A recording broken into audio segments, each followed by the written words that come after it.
Hello and welcome to our YouTube channel Omega classes. दोस्तों, आज हम पढ़ने वाले हैं क्लास 12 के इलेक्ट्रोस्टैटिक चैप्टर का एक इंपॉर्टेंट टॉपिक है जिसका नाम है electric potential due to electrical dipole. हमने electric potential due to point charge पढ़ा था। उसमें हमने पढ़ा था कि एक पॉइंट चार्ज जो है वो कितना इलेक्ट्रिक पोटेंशियल प्रोड्यूस कर पाता है। ठीक है, उसका रिवीजन है कि मान लो कोई चार्ज है जिसका नाम है क्यू। ठीक है, ये किसी एयर में रखा है, किसी मीडियम में रखा है, मान लो एयर है या फ्री स्पेस है। तो ठीक है, इस पॉइंट पे उसको रखा है और इस पॉइंट पे जो चार्ज रखा है हमने क्यू, उसकी वजह से कुछ डिस्टेंस पे, मान लो आर जितने डिस्टेंस पे कितना इलेक्ट्रिकल पोटेंशियल प्रोड्यूस होगा। तो ये पॉइंट का जो डिस्टेंस है उस पर डिपेंड करता है और चार्ज के मैग्नीट्यूड पे डिपेंड करता है। ठीक है, तो इसका फॉर्मूला हमने निकाला था Q अपॉन 4πε0r। ठीक है, where Q is the charge whose electric potential we need to calculate और r is the distance of the point at which we need to calculate the electric potential। ठीक है, तो Q upon 4πε0 r ये था हमारा electric potential का formula. और अगर ये चार्ज माइनस होता है तो यहाँ पे हमको कौन सी साइन लगानी पड़ेगी? माइनस साइन लगानी पड़ेगी। इलेक्ट्रिक पोटेंशियल के बारे में हमने क्या क्या पढ़ा है? एक बात पढ़ी है कि ये कौन सी क्वांटिटी है? Scalar quantity.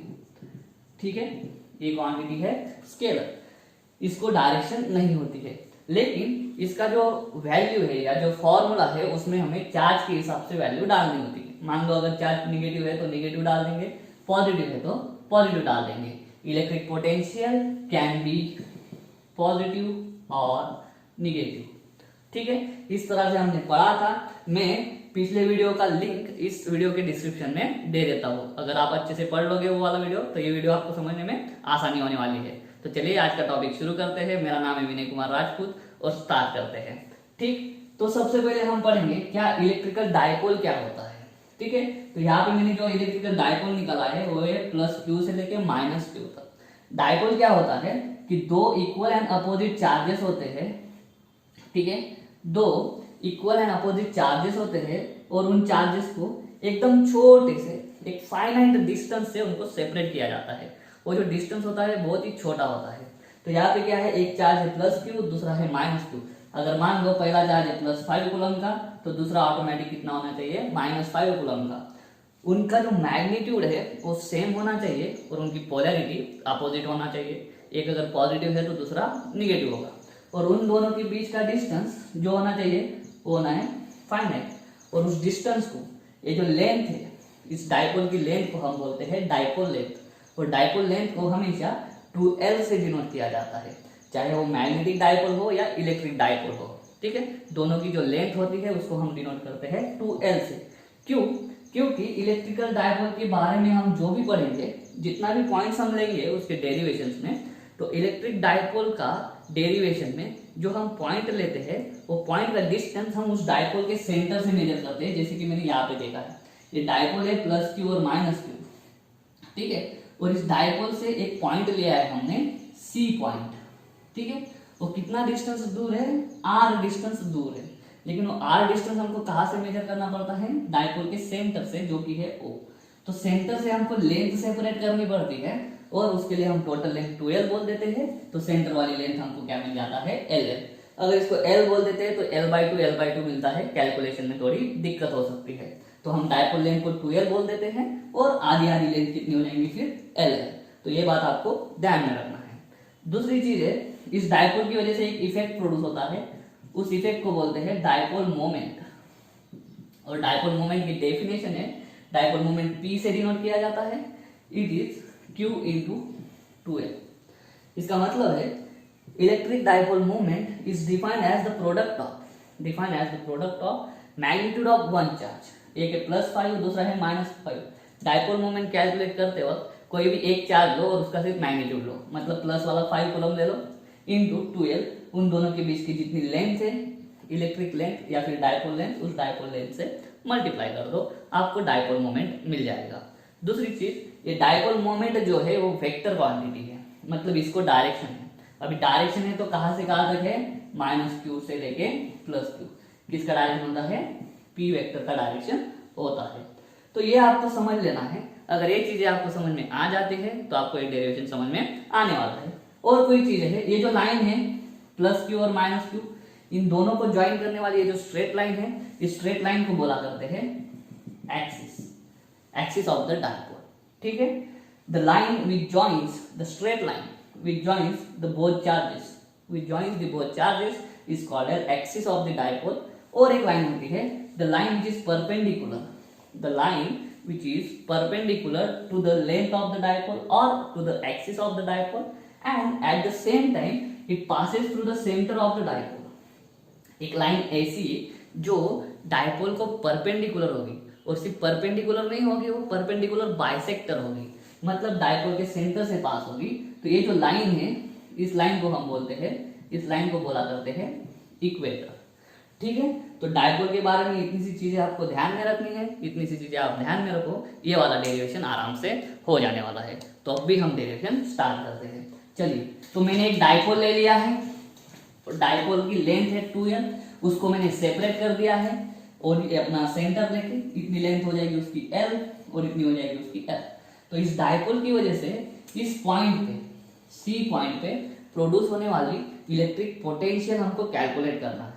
तो ठीक, electric potential due to charge का फॉर्मूला हमको मालूम है, Q upon 4πε0r, where ε0 is permittivity of the free space और एयर। ठीक है, और वेक्टर। तो हमने एक डायपोल लिया और उस डायपोल से C इतने डिस्टेंस, अभी डायपोल से डिस्टेंस बोला तो कहाँ से डिस्टेंस होना चाहिए, डायपोल के सेंटर से। सेंटर से C का डिस्टेंस कितना है, r है। ठीक है, तो हमको जो भी फॉर्मूला मिलेगा एंड में, उसमें हमें क्या लाना है, उसमें हमें r लाना है। ठीक है, तो वो कैलकुलेट कैसे करेंगे, तो उसका भी हम स्टार्ट करते हैं। ये वाला पोटेंशियल का फॉर्मूला हमको मालूम है, डायपोल के पास दो चार्जेस है, तो पोटेंशियल प्रोड्यूस करने वाले भी दो है, एक है पॉजिटिव चार्ज और दूसरा है ये निगेटिव चार्ज। तो हम पहले कैलकुलेट करते हैं potential due two plus Q.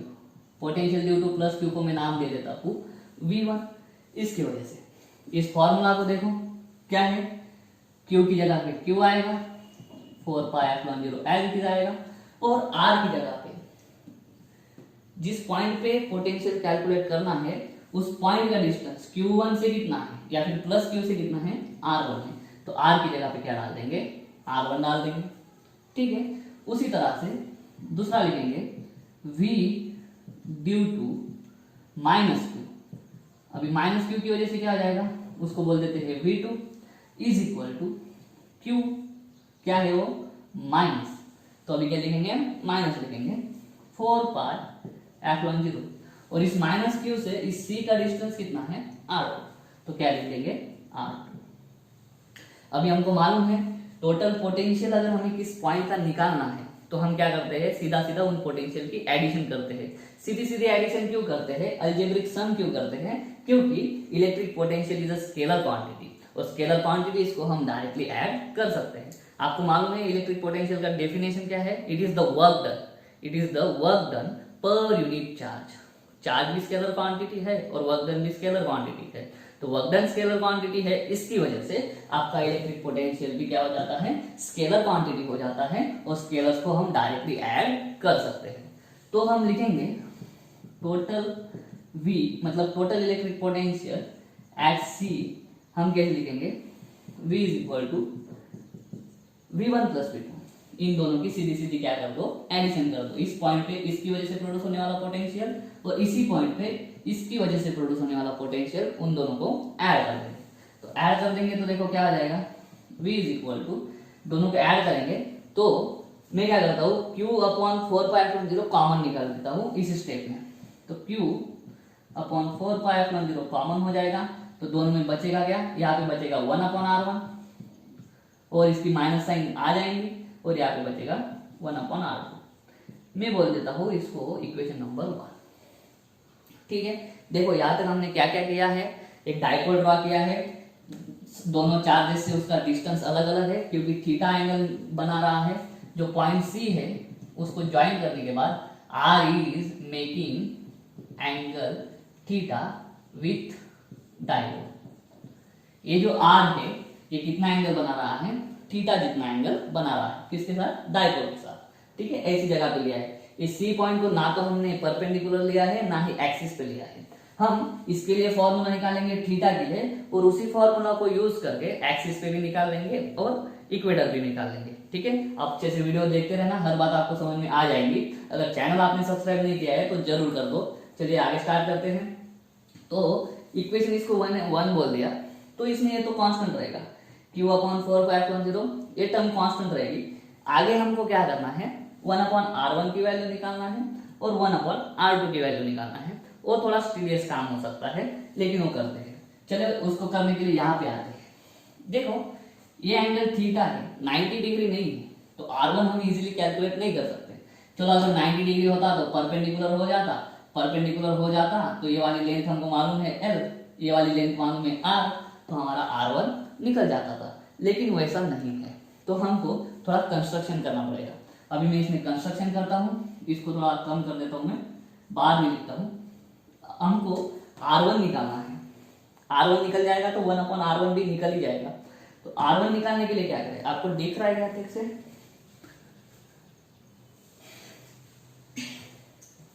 तो R1 निकालने के लिए क्या करना पड़ेगा, तो डायग्राम में ठीक से देखो। मैं क्या करता हूँ, यहां से ना एक परपेंडिकुलर ड्रॉ कर देता हूँ, यहां से एक परपेंडिकुलर ड्रॉ कर दे, जो इधर भी परपेंडिकुलर है, जो इधर भी परपेंडिकुलर होगा। ठीक है, तो यहाँ पे मैं नाम दे देता हूँ, एक्स नाम दे देता हूँ। ठीक, तो उसकी वजह से देखो क्या हो जाएगा, ये थीटा है, ये 90 है, तो एल जो है आपका, ये हो गया आपका हाइपोटेन्यूस, ये क्या हो गया हाइपोटेन्यूस। और हम अभी क्या कर सकते हैं, सी एक्स और यहां तक मान लो इसका नाम है ए, इसका नाम है बी, सी एक्स और ए, इसके लिए हम पाइथागोरस यूज कर सकते हैं। लेकिन उसके लिए हमको क्या करना पड़ेगा, इतना ही लेंथ लगेगा, इतना लेंथ हमको माइनस करना पड़ेगा। देखो फिर से O से लेके C तक का डिस्टेंस है आपका पूरा R है, लेकिन अभी जैसे ही हमने परपेंडिकुलर डाल दिया तो पूरा R हमको नहीं लगेगा, हमको यहाँ से यहाँ तक चाहिए, क्योंकि राइट एंगल ट्रायंगल कितना है, CXA, यहाँ तक है। इस राइट एंगल ट्रायंगल में हम लगा सकते हैं। ये आपका हाइपोटेन्यूस हो जाएगा और ये दोनों एक साइड हो जाएगी, ये हाइट हो जाएगा, ये बेस हो जाएगा। लेकिन हाइट और बेस हमको कैलकुलेट करना पड़ेगा, तो इसमें कैलकुलेट करते हैं। देखो ये 90 डिग्री है, तो इसके लिए L जो है वो हाइपोटेन्यूस हो गया, ये थीटा है, थीटा की ये एडजेसेंट साइड है। एडजेसेंट साइड में कैसे निकालूंगा, इसको बोल दूंगा L cos theta, cos function होता है एडजेसेंट वाला, और ये थीटा की अपोजिट साइन है, ये हो जाएगी L sin थीटा। ये इसके लिए करेंगे R के लिए। अभी और क्या करता हूं मैं, और इसको एक्सटेंड कर देता हूं। ठीक है, इसको ये R को पीछे एक्सटेंड कर देता हूं और यहां से इधर परपेंडिकुलर ड्रॉ कर देता हूं ऐसे। और ये थीटा है तो वर्टिकल या अपोजिट एंगल के कंसेप्ट से ये भी थीटा हो जाएगा। अब ये थीटा का ये अपोजिट साइड है, तो ये हो जाएगा L sin थीटा, क्योंकि ये देखो ये हाइपोटेन्यूस है, हाइपोटेन्यूस का लेंथ है L, तो ये हो जाएगा L sin थीटा। और क्या हो जाएगा, ये थीटा का एडजेसेंट साइड है, तो ये हो जाएगा L cos थीटा। इतना कंस्ट्रक्शन खाली आपको करना है, इतना कंस्ट्रक्शन कर लो, R1 और R2 आपको आराम से मिल जाएगा। तो चलिए R1 के लिए ट्राई करते हैं। R1 square is equal to, देखो यहाँ से इतना क्या जाएगा, इतना डिस्टेंस निकालना है, टोटल डिस्टेंस R है, इतना डिस्टेंस L cos थीटा है, तो हमको क्या करना पड़ेगा, R minus L cos theta bracket square. ठीक है, और उसमें प्लस ये ऐड करना पड़ेगा, इसका स्क्वायर, पीजीटी पाइथागोरस थ्योरम हम लगा रहे हैं, तो L square sine square theta हो जाएगा। तो इसको सॉल्व करते हो, a minus B bracket square से, तो a minus B bracket square क्या बोलता है, R स्क्वायर, ठीक है, minus 2RL cos theta plus L square cos square theta, और ये आगे का आ जाएगा L square sine square theta. तो यहाँ पे ठीक से देखना, इसमें L स्क्वायर कॉमन हो जाएगा और ब्रैकेट में आ जाएगा cos square theta plus sine square theta 1 हो जाएगा। तो मैं इसको ठीक से लिख लूँ, L स्क्वायर में पहले लिख लेता हूँ, L square plus R square minus 2RL cos theta, ये हो जाएगा आपका R1 स्क्वायर। ठीक है, R1 स्क्वायर हो गया। इसी तरह से हमको क्या करना है, R2 का स्क्वायर निकालना है। तो R2 का स्क्वायर, ये R1 स्क्वायर को ध्यान में रखते हैं, ठीक है, और अभी निकालते हैं R2 का स्क्वायर। R2 मतलब इसका स्क्वायर। अब इसके लिए कौन सा राइट एंगल ट्रायंगल आएगा, ये बड़ा वाला आएगा, ठीक है, ये बड़ा वाला। तो बड़े वाले के लिए क्या करेंगे हम, यहाँ से इतना डिस्टेंस कितना हो गया आपका R, और वापस इतना डिस्टेंस कितना हो गया L cos थीटा। तो यहाँ पे हो जाएगा R plus L cos theta bracket square, और इतना डिस्टेंस फिर से L square sine square theta, L square sine square theta. तो इसको सॉल्व करो, a plus B bracket square का formula A square plus 2ab मतलब 2rl cos theta plus B square मतलब L square cos square theta plus L square sine square theta. इसी को सिर्फ वैसे ही करेंगे, एल स्क्वायर कॉमन निकाल लेंगे, cos square theta plus sine square theta हो जाएगा। आपको वैल्यू मिल जाएंगी R square plus 2rl cos theta plus L square. ठीक है, ये लिख दिया मैंने r2 स्क्वायर। उम्मीद करता हूँ आपको नीचे का भी दिख रहा होगा। ठीक है, ये रहा r2 स्क्वायर हमको मिल गया है। ठीक, तो अभी हम जाते हैं आगे। हमको r1 स्क्वायर r2 स्क्वायर नहीं चाहिए, हमको 1/r1 और 1/r2 चाहिए। तो मैं क्या करता हूँ, r1 स्क्वायर को इधर ठीक से लिख लेता हूँ, क्या है L square plus R square minus 2rl cos theta. अभी इसी के साथ में खेलेंगे r1 स्क्वायर के साथ में, और सेम किस्सा किसके साथ में होगा, सेम किस्सा होगा r2 स्क्वायर के साथ में। तो देखो मैं यहाँ पे क्या करता हूँ, मैं यहाँ पे ना r स्क्वायर कॉमन निकाल लेता हूँ।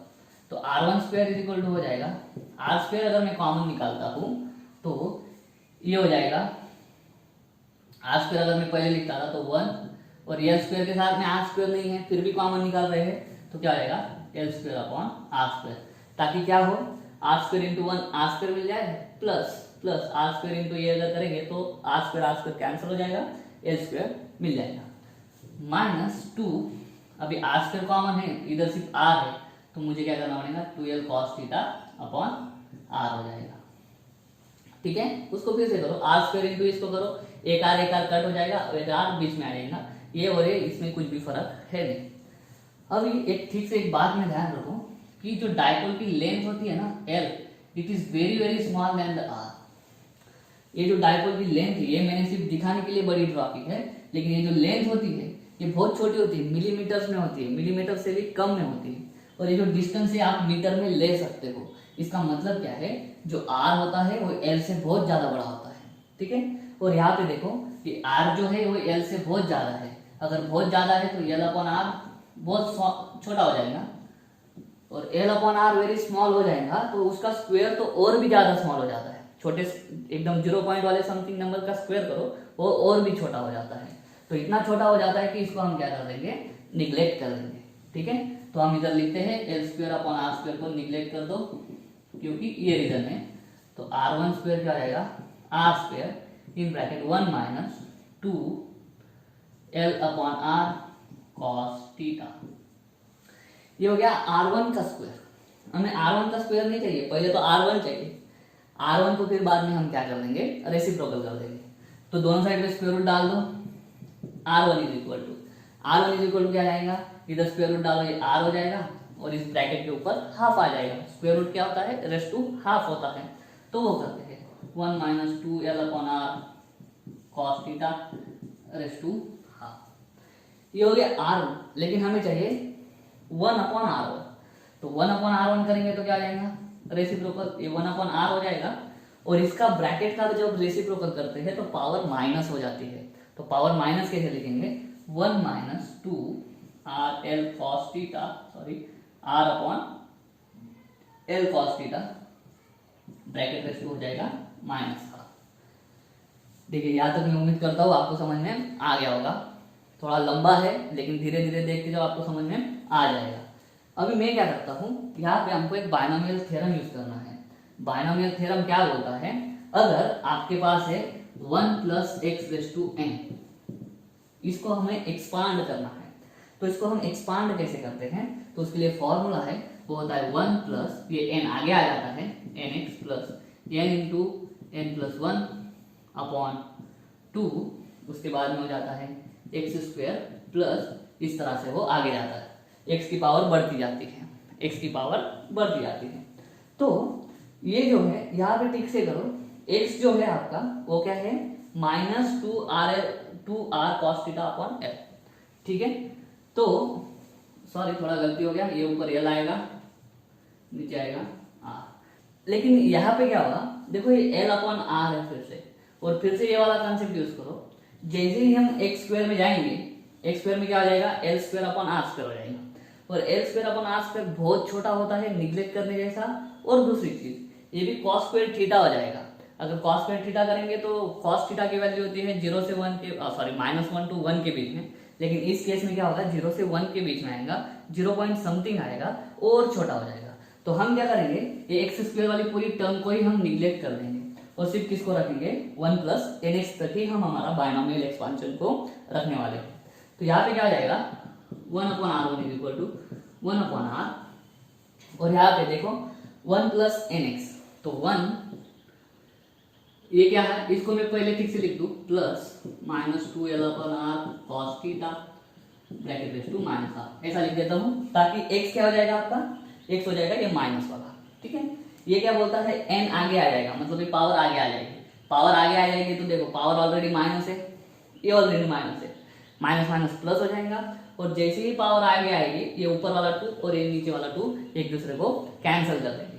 तो देखो क्या हो जाएगा 1/r1 = 1/r, यहाँ पे लिखूंगे 1 प्लस माइनस माइनस से प्लस हो जाएगा, 2 कट हो जाएगा, l/r cos थीटा।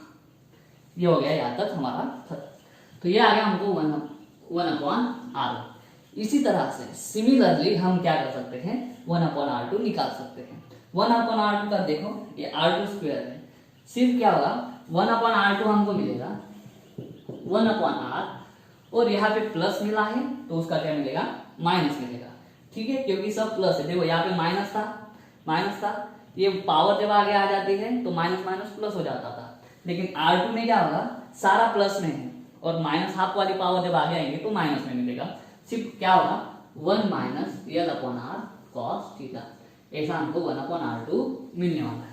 तो 1/r1 और 1/r2 हमको मिल गए हैं। अभी हम क्या करते हैं, इनकी वैल्यू इक्वेशन नंबर 1 में डाल देते हैं। अगर आप चाहो तो इसका स्क्रीनशॉट ले लो, मैं अभी रफ करने वाला हूँ ताकि मैं आगे का सॉल्व कर सकूँ। तो चलिए, तो चलो दोस्तों अभी इक्वेशन नंबर 1 में इनकी वैल्यू डाल देता हूँ 1/r1 और 1/r2। तो देयरफॉर क्या आ जाएगा v = q/4πε0 1/r1, ये रहा 1/r। देखो और मैं क्या करता हूँ ना 1/r दोनों में ना, तो 1/r भी बाहर खींच लेता हूँ, तो ये 1/r मैंने बाहर खींच लिया। बचता क्या है 1 + l/r cos थीटा माइनस ये 1 - 1/r2 क्या है 1/r2 है इतना, ये r बाहर है ऑलरेडी, 1 - l/r cos थीटा, ठीक है। तो v = क्या आ जाएगा q/4πε0 r 1 + l/r cos theta, ये -1 और ये minus plus l/r cos theta.